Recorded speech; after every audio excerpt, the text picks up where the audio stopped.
Hi hello family, ಎಲ್ಲರಿಗೂ ಅಮ್ಮಾಸ್ ಕೈರುಚಿ ಚಾನಲ್ಗೆ ಸ್ವಾಗತ. ಇವತ್ತಿನ ವಿಡಿಯೋನಲ್ಲಿ ತುಂಬ ಹೆಲ್ದಿ ಆ್ಯಂಡ್ ತುಂಬ ಯೂಸ್ಫುಲ್ ಆಗುವಂಥ ಒಂದು ರೆಸಿಪಿನ ನಿಮ್ಮ ಮುಂದೆ ತೋರಿಸ್ತಾ ಇದ್ದೀವಿ. ಈ ರೆಸಿಪಿ ಅಂತೂ ಜಿಮ್ಗೆ ಹೋಗೋರಿಗೆ ಅಥವಾ ಹೌಸ್ ವೈಫ್ ಮನೆಯಲ್ಲೇ ಡಯಟ್ ಮಾಡೋರಿಗೆ ತುಂಬ ಇಷ್ಟ ಆಗುತ್ತೆ, ಹಾಗೆ ತುಂಬ ಯೂಸ್ಫುಲ್ ಕೂಡ ಆಗುತ್ತೆ. ತಿನ್ನೋದಕ್ಕೂ ಅಷ್ಟೇ ತುಂಬ ರುಚಿಯಾಗಿರುತ್ತೆ, ಮಾಡ್ಕೊಳ್ಳೋದು ಕೂಡ ತುಂಬ ಸುಲಭ, ತುಂಬ ಫೈಬರ್ ರಿಚ್ ಕೂಡ ಹೌದು, ಹಾಗೆ ತುಂಬ ಹೆಲ್ದಿ ಕೂಡ ಹೌದು. ಈ ಒಂದು ರೆಸಿಪಿನ ಹೇಗೆ ಮಾಡೋದು, ಹಾಗೆ ಇದನ್ನು ಮಾಡೋದಕ್ಕೆ ಏನೆಲ್ಲ ಪದಾರ್ಥಗಳು ಬೇಕಾಗುತ್ತೆ ಅನ್ನೋದನ್ನ ಈ ಒಂದು ವಿಡಿಯೋನಲ್ಲಿ ನೋಡೋಣ ಬನ್ನಿ. ಇಲ್ಲಿ ನಾವು 1 ಕಪ್ಪು ಓಟ್ಸ್ನ ತೊಗೊಂಡಿದ್ದೀವಿ, ಹಾಗೆ ಎಲ್ಲ ರೀತಿಯ ತರಕಾರಿಗಳನ್ನ ಬಳಸ್ತಿದ್ದೀವಿ. ಇಲ್ಲಿ ಒಂದೆರಡು ಈರುಳ್ಳಿ, ಹಾಗೆ ಒಂದೆರಡು ಕ್ಯಾರೆಟು, ಇಲ್ಲಿ ಸ್ವಲ್ಪ ಸ್ವೀಟ್ ಕಾರ್ನ್ನ ತೊಗೊಂಡಿದ್ದೀವಿ. ಸ್ವೀಟ್ ಕಾರ್ನ್ ಬಂದು ನಿಮಗೆ ಆಪ್ಷನಲ್ ಇದ್ದರೆ ಬೇಕಾದರೆ ಹಾಕೋಬೋದು, ಇಲ್ಲಾಂದರೆ ಸ್ಕಿಪ್ ಮಾಡ್ಬೋದು. ಹಾಗೆ ಸ್ವಲ್ಪ ಹುಳ್ಳಿಕಾಯಿ ಮತ್ತು ಹಸಿ ಬಟಾಣಿನ ತೊಗೊಂಡಿದ್ದೀವಿ. ನಿಮ್ಮ ಹತ್ರ ಯಾವುದೇ ರೀತಿಯ ತರಕಾರಿಗಳಿದ್ರೂ ಕೂಡ ನೀವು ಬಳಸ್ಕೋಬೋದು. ಹಾಗೆ ಇಲ್ಲಿ ಒಂದು 4 ರಿಂದ 5 ಒಣಮೆಣಸಿನ್ಕಾಯಿನ ತೊಗೊಂಡಿದ್ದೀವಿ. ಖಾರಕ್ಕೆ ಬೇಕಾದ್ರೆ ನೀವು ಹಸಿಮೆಣಸಿನ್ಕಾಯಿನ ಬಳಸ್ಕೋಬೋದು. ಹಾಗೆ ಸ್ವಲ್ಪ ಕರಿಬೇವು, ಸ್ವಲ್ಪ ಕೊತ್ತಂಬರಿ ಸೊಪ್ಪು, ಸ್ವಲ್ಪ ಸಾಸಿವೆ ಕೂಡ ತೊಗೊಂಡಿದ್ದೀವಿ. ಇಲ್ಲಿ 2 ಮೀಡಿಯಮ್ ಸೈಜಿನ ಟೊಮೊಟೊನ ಹಚ್ಚಿಟ್ಕೊಂಡಿದ್ದೀವಿ. ಹಾಗೆ ಇಲ್ಲಿ ಸ್ವಲ್ಪ ಉದ್ದಿನಬೇಳೆ ಹಾಗೆ ಕಡಲೆಬೇಳೆನ ತೊಗೊಂಡಿದ್ದೀವಿ. ಹಾಗೆ ಇಲ್ಲಿ ಸ್ವಲ್ಪ ಇಂಗನ್ನು ಕೂಡ ಬಳಸ್ಕೊತಾ ಇದ್ದೀವಿ. ರುಚಿಗೆ ತಕ್ಕಷ್ಟು ಉಪ್ಪನ್ನು ಬಳಸಿದ್ದೀವಿ. ಹಾಗೆ ಸ್ವಲ್ಪ ಮಾಡೋದಕ್ಕೆ ಎಣ್ಣೆ. ಈಗ ಹೇಗೆ ಮಾಡೋದು ಅಂತ ನೋಡ್ಕೊಂಬರೋಣ. ಒಂದು ಬಾಣಲಿಗೆ 1 ಕಪ್ಪಷ್ಟು ಓಟ್ಸ್ನ ಹಾಕೋತಾ ಇದ್ದೀವಿ. ಓಟ್ಸ್ನ ಹಾಕಿ ಏನೂ ಕೂಡ ಎಣ್ಣೆ ಹಾಕದೇನೆ ಹಾಗೆ ಸ್ವಲ್ಪ ಕಲರ್ ಚೇಂಜ್ ಆಗೋವರೆಗೂ ಕೂಡ ಹುರ್ಕೊತಾ ಇದ್ದೀವಿ. ನೋಡ್ತಾ ಇರ್ಬೋದು, ಸ್ವಲ್ಪ ಕಲರ್ ಚೇಂಜ್ ಆಗ್ತಾ ಇದೆ ನೋಡಿ. ಇಷ್ಟು ಮಟ್ಟಿಗೆ ಕಲರ್ ಚೇಂಜ್ ಆದರೆ, ಸ್ವಲ್ಪ ಬ್ರೌನ್ ಕಲರ್ ಬಂದರೆ ಸಾಕಾಗುತ್ತೆ. ಇದನ್ನು ಸಪ್ರೇಟಾಗಿ ಎತ್ತಿಟ್ಕೊತಾ ಇದ್ದೀವಿ. ಈಗ ಅದೇ ಒಂದು ಬಾಣಲಿಗೆ 3 ರಿಂದ 4 ಟೇಬಲ್ ಸ್ಪೂನಷ್ಟು ಎಣ್ಣೆನ ಹಾಕೋತಾ ಇದ್ದೀವಿ. ಬೇಕಾದರೆ ಇನ್ನೂ ಸ್ವಲ್ಪ ಎಣ್ಣೆನ ಕಡಿಮೆ ನೀವು ಬಳಸ್ಕೋಬೋದು. ಈಗ ಒಂದು ಸ್ವಲ್ಪ ಸಾಸಿವೆ ಒಗ್ಗರಣೆಗೆ, ಹಾಗೆ ಕರಿಬೇವನ್ನು ಕೂಡ ಹಾಕೋತಾ ಇದ್ದೀವಿ. ಉದ್ದಿನಬೇಳೆ, ಕಡಲೆಬೇಳೆ ಒಂದು ಅರ್ಧ ಟೇಬಲ್ ಸ್ಪೂನಷ್ಟು ಹಾಕೋತಾ ಇದ್ದೀವಿ. ಈಗ ಸ್ವಲ್ಪ ಉದ್ದಿನಬೇಳೆ, ಕಡಲೆಬೇಳೆ ಎರಡೂ ಕೂಡ ಚೆನ್ನಾಗಿ ಕಲರ್ ಚೇಂಜ್ ಆಗೋವರೆಗೂ ಫ್ರೈ ಮಾಡ್ಕೋಬೇಕು. ಅದಾದಮೇಲೆ ನಾವಿಲ್ಲಿ ಒಣಮೆಣಸಿನ್ಕಾಯಿ ಹಾಗೆ ಈರುಳ್ಳಿನ ಹಾಕೋತಾ ಇದ್ದೀವಿ. ಇಲ್ಲಿ ಒಣಮೆಣಸಿನ್ಕಾಯಿ ಬದಲು ನೀವು ಖಾರಕ್ಕೆ ಹಸಿಮೆಣಸಿನ್ಕಾಯಿ ಕೂಡ ಬಳಸ್ಕೊಬೋದು.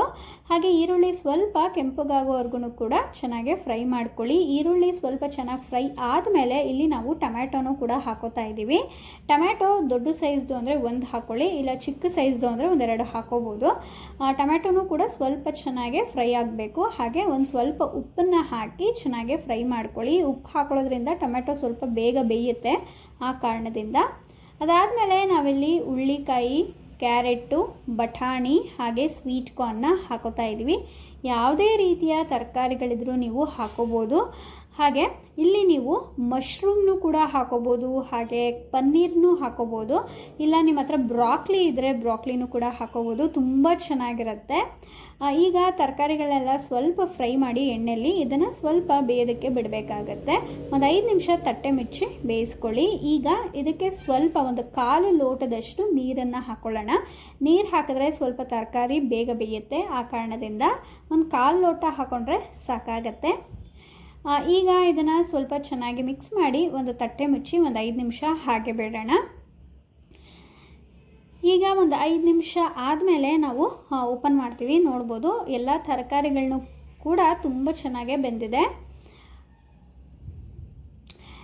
ಈಗ ಇದನ್ನು ಸ್ವಲ್ಪ ಚೆನ್ನಾಗಿ ಮಿಕ್ಸ್ ಮಾಡ್ಕೊಳ್ಳೋಣ. ನಾವು ಹಾಕಿರುವಂಥ ನೀರೆಲ್ಲ ತುಂಬ ಚೆನ್ನಾಗೇ ಹೀರ್ಕೊಂಡಿದೆ ನೋಡ್ಬೋದು. ಹಾಗೆ ತರಕಾರಿಗಳು ಕೂಡ ತುಂಬ ಚೆನ್ನಾಗೇ ಬೆಂದಿದೆ.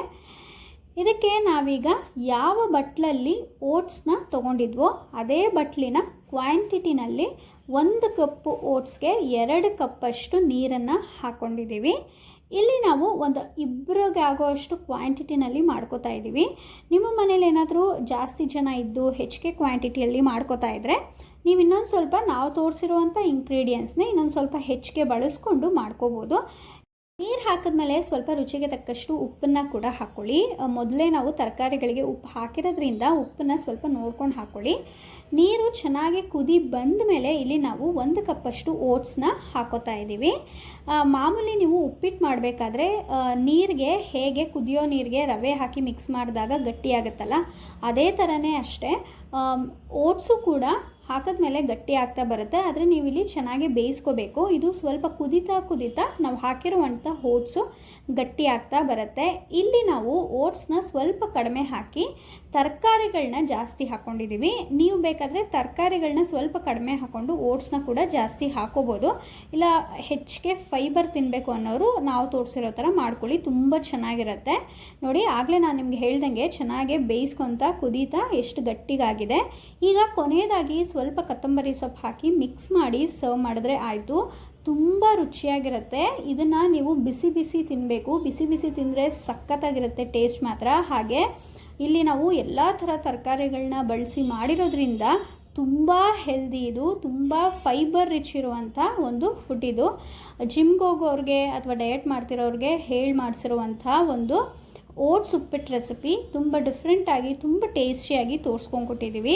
ತಿನ್ನೋದಕ್ಕೂ ಕೂಡ ತುಂಬ ರುಚಿಯಾಗಿರುತ್ತೆ. ಈ ಒಂದು ಹೆಲ್ದಿ ರೆಸಿಪಿ, ಯೂಸ್ಫುಲ್ ರೆಸಿಪಿ ನಿಮಗೆಲ್ಲರಿಗೂ ಇಷ್ಟ ಆಗಿದೆ ಅಂತ ಭಾವಿಸ್ತೀನಿ. ಇಷ್ಟ ಆಗಿದರೆ ಅಮ್ಮಾಸ್ ಕೈ ರುಚಿ ಚಾನಲ್ನ ಸಬ್ಸ್ಕ್ರೈಬ್ ಮಾಡ್ಕೊಳ್ಳಿ. ಹಾಗೆ ಲೈಕ್, ಶೇರ್, ಕಮೆಂಟ್ ಮಾಡಿ. ಈ ಒಂದು ಹೆಲ್ದಿ ರೆಸಿಪಿನ ನಿಮ್ಮ ಫ್ರೆಂಡ್ಸ್ ಆ್ಯಂಡ್ ಫ್ಯಾಮಿಲಿ ಹಾಗೂ ಡಯಟ್ ಮಾಡುವಂಥ ನಿಮ್ಮ ಫ್ರೆಂಡ್ಸ್ಗೂ ಕೂಡ ಶೇರ್ ಮಾಡಿ. ರೆಸಿಪಿ ಹೇಗೆ ಬಂತು ಅಂತ ನಮಗೆ ಕಮೆಂಟ್ ಮೂಲಕ ತಿಳಿಸೋದನ್ನ ಮರಿಬೇಡಿ. ಈ ಒಂದು ವಿಡಿಯೋನ ನೀವೆಲ್ಲರೂ ಕೊನೆವರೆಗೂ ನೋಡಿದ್ದಕ್ಕಾಗಿ ಎಲ್ಲರಿಗೂ ಧನ್ಯವಾದಗಳು.